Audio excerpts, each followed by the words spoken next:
নমস্কার।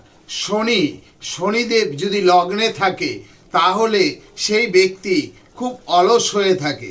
শনি যদি পঞ্চম দশমে থাকে উক্ত জাতক জাতিকারা দেখবেন খুব কাজের জন্য ছোটাছুটি করে কিন্তু পরে গিয়ে সাকসেস হয়ে যায়। শনি যদি ষষ্ঠ অষ্টম দ্বাদশে থাকে তাহলে দেখবেন তাদের প্রচণ্ড শত্রু হয়, কিন্তু শত্রু তাদের কাছে কিছু করতে পারে না এবং সে সাফল্য লাভ করে।